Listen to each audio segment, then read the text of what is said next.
உட்பட 41 உயிரை தமிழ் சமூகம் இழந்திருக்கிறது.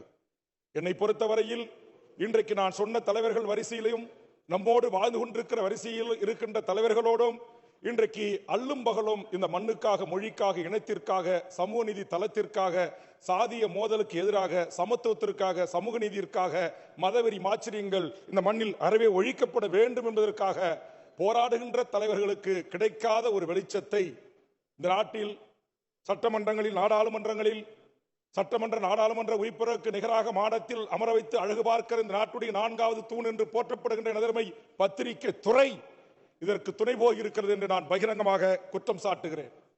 எப்படி என்று கேட்கலாம். விஜய் இன்று காலை 4 மணிக்கு எழுந்து விட்டார். டவலோடு கழிவறைக்கு சென்று விட்டார். பிரஷோடு வெளியே வந்து விட்டார். இப்போது உள்ளாடைகளை அணிந்து, மேலாடையை அணிந்து வெளியிலே வருகிறார். வாகனத்தில் ஏறப்போகிறார். வாகனத்தில் ஏறி கேடுகள் திறக்கப்பட்டன. வீதியில் சென்று கொண்டிருக்கிறார். இதோ பாருங்கள் நேரடி காட்சி.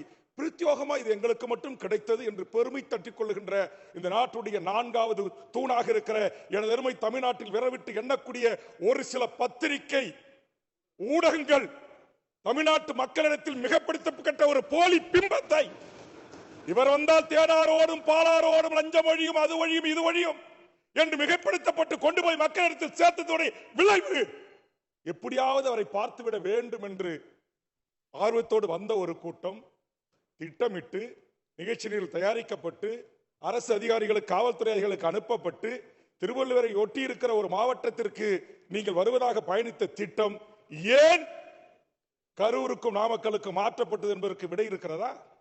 நான் கேட்கிறேன். சமூக நீதி தளத்தில், சாதி ஒழிப்பில், தமிழ் மொழி, தமிழ் அறிஞர், சமூக காவலர்களை போற்றுவதிலிருந்து இந்த மண்ணுக்கு தொண்டாற்றுகின்ற திராவிட முன்னேற்ற கழகம் என்கிற மகத்தான பேரியக்கம், தந்தை பெரியார், பேரறிஞர் அண்ணா தலைவர் உள்ளிட்ட தலைவர்களை போற்றுகிற நிகழ்வாகவும், இன்றைக்கு அது நடத்திய அந்த சமூக நீதி கருத்தில் கொண்டு நடத்துகின்ற அந்த கரூரில் அங்கே மாவட்ட கழக செயலாளர் செந்தில் பாலாஜி அவர்களால், மாண்புமிகு தமிழ்நாடு முதலமைச்சர் அவர்களால் வழங்கப்பட்ட அந்த விழாவை பல்லாயிரக்கணக்கான மக்கள் கூடியிருக்கிறார்கள்.